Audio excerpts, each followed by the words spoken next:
Sharing a bit of the driving with her friends. Myself and Shannon have been sharing the driving. I hope Pico doesn't collapse like that. Nice one. Hang in there, Pico, you're nearly there. So welcome back to Miami. We're here with Martin Pico Lopes's father-in-law. It's very hot here, it's probably 30 degrees, we're probably getting sunburnt here, but Martin, we are here at the famous camper van that's making the cross-country trip across America. How's the last few days been for you? Yeah, it's been brilliant. Like, the whole trip has gone really great so far, you know what I mean? Like, there were so many different things that we had to get lined up, but everything's worked out, you know, camper vans, rental cars, Airbnbs, flights, connections, especially with the baby and all. It's just that extra bit of attention to detail you have to get in, but everything's worked out great. We're really delighted with it. And then the result then last Monday, just icing on the cake, you know what I mean? Something we weren't really expecting, to be honest with you. I don't think anybody was, if you're being honest, but I mean, when it happened, it was just, the atmosphere was unreal.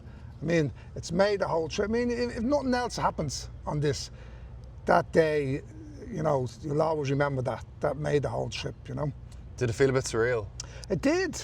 It did. Like, I put it back to the time when Packy Bonner saved the penalty against Romania. It was that kind of euphoria. You know what I mean? Where people were just hugging strangers. Like, I was hugging people from Cape Verde. I never even knew them.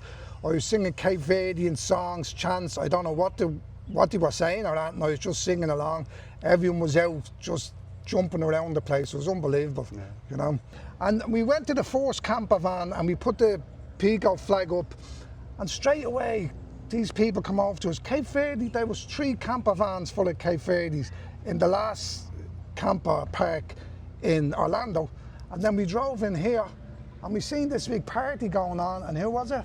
Cape Verde. Now there's about 6 camper vans at Cape Verde. It's getting bigger, you know what I mean? So it was a big party, they invited us over, you know what I mean? And hugs and kisses and giving us food, their famous stew. I don't know the name of it, but they love this particular stew that they do. But it's been great. It's just as good as an Irish stew. Yeah, I'm a bit biased. I love Irish stew, so it's not there yet. How have you found the support from home? Like, I can't imagine how Pico feels, but even for Leah, for yourself, your phone's probably off the hook. Like it's just. Like, my friend rang me and he said he was in the pub. He said it was like watching an Ireland game, especially the last 10, 15 minutes when you were just hoping that they'd get through, you know what I mean? And then when the whistle went, he said the whole pub jumped up and started clapping. He said it's given them something, a bit of interest in the World Cup, whereas we are very disappointed that we didn't qualify. You know what I mean? It kind of put a downer on the whole World Cup. But I think a lot of people have kind of, you know, I seen a few vox pops that were done around town, people asking, and I remember this old woman, she said, and there's some fella and he's playing for an African team, so we'll support him. Some fella from Dublin, so, you know, even the general public, anyone who knows him knows what a nice bloke he is, you know, and he comes across as that in his interviews. He's quite humble and he's a really genuine fella, and it couldn't happen to a nicer bloke, really couldn't. He's put the work in, so he deserves everything he gets, you know. When, I suppose, Leah told you all those years ago that I've met a fella called Roberto, and when they started going out and obviously getting married from all those years ago, when you came across him first, I suppose you probably never ever thought you'd be here at the World Cup. Yeah. It's funny because he's a footballer. I played for Dundalk years ago as well, so there was that kind of thing. He was playing for Bows at the time. And, you know, she was actually going for a while before she introduced. I don't know whether she was afraid to, because she was only young. But the minute I met him, I knew he's a really nice fella. You know what I mean?